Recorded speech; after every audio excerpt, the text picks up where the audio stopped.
Well, good afternoon. Today's Tuesday, nearly Christmas, isn't it? Now, I just want to say a few things.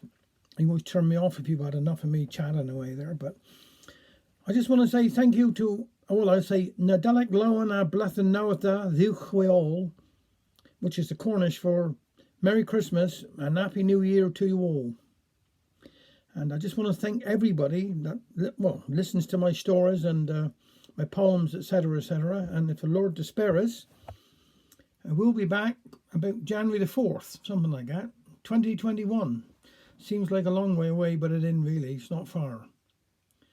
But I know I've said it, no doubt, lots and lots of times before, but even now, I'm always positive. You've got to be positive. You've got to, shortest day's gone. Now the evening to start pulling out. So there's a plus. This time next week, Christmas will be over. I'm not wishing it away, but stay safe. It'll be all right. We will get through this.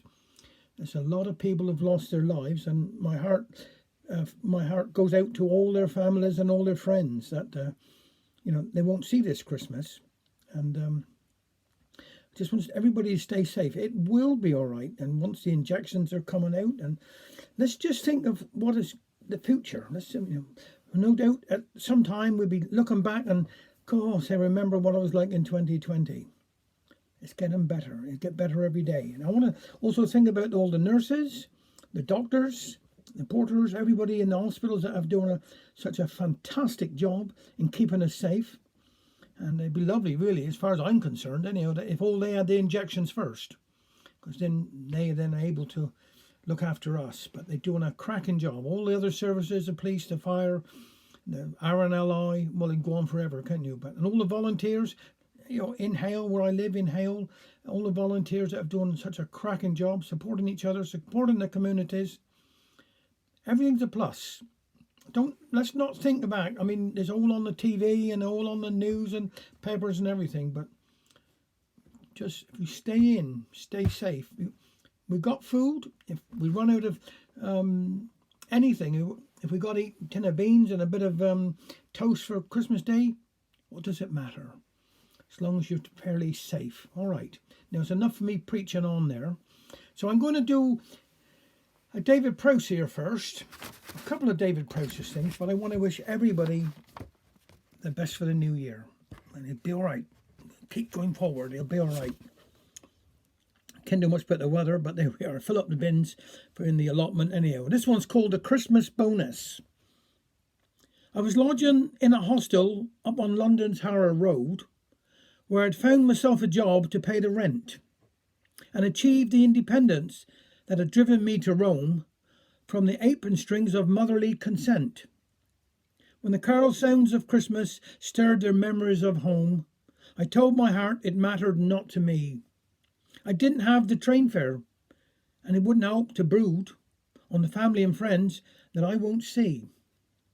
I assured my working colleagues that they shouldn't be concerned and refusing the kindly offers they proposed. But behind my declarations, there was envy in my eyes for the seasonal intentions they disclosed.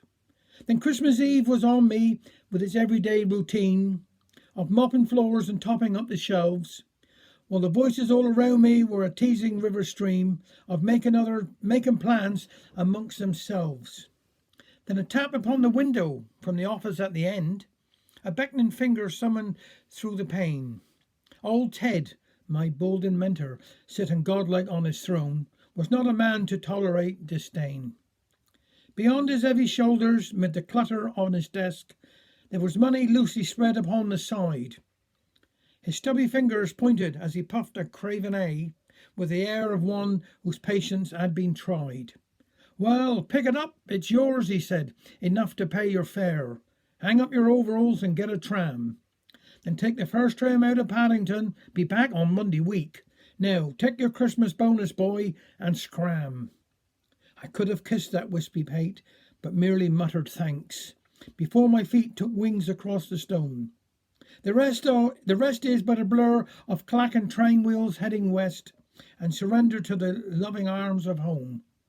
I'll not forget that Christmas, nor the goodness to be found, where no fine florid phrases might be said. There was no Christmas bonus, but bar a warm and human art, and Santa's just another word for Ted. I'm going to do this one here as well. Again, it's another person from Hale who paid the ultimate sacrifice in 9/11. This one's called Hero. A little clutch of veterans share a table in a bar. There's a guy off in the corner coaxing tunes from his guitar. They watch the Hudson River as it rolls towards the bend, and they talk of Rick Rescola as a comrade and a friend. While out across the water, many ocean miles away, within a Cornish tavern by a sandy Cornish bay, another group are gathered, reminiscent as a clan, and their thoughts are all with Tammy, from the schoolboy to the man. And every head amongst them has a picture in his mind, which time and place and memory have captured and consigned. Now the pictures meld together until one only remains, of a sturdy, selfless hero guiding others from the flames. It's a picture which unites them in the glory and their grief, more eloquent than eulogies confirming their belief, that theirs have been a privilege to saunter at his side, and in the way he lived his life, had Rick Rescola died.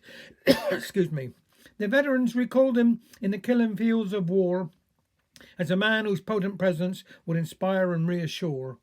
Just one among his brothers when the skies began to fall, yet one whom they regarded as a father to them all.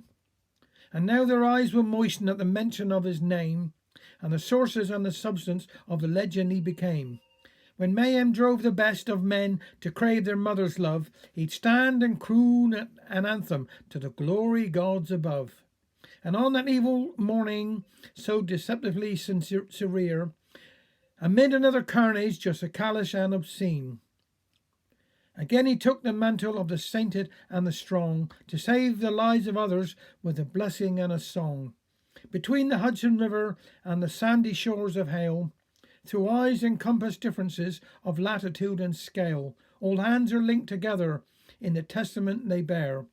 They are but Rick Rescola's friends, united by a prayer.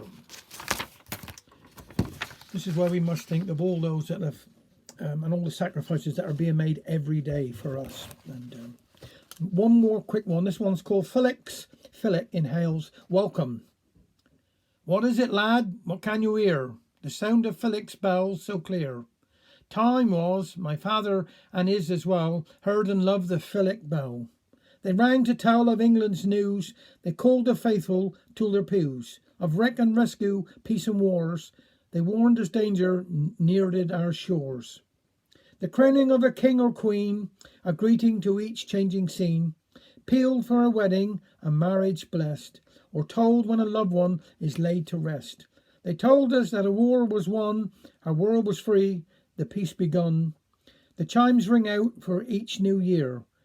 The old one's gone, the new one's here. Some may not know or even care how long these bells have sounded there, yet how much poorer life would be if they weren't there for you and me. That's what you heard, lad, amidst life pages, a voice passed on down through the ages, the sound of sorrow, peace and joy, now welcomes you, my little boy. Merry Christmas to all of you, and just take care. Bye for now.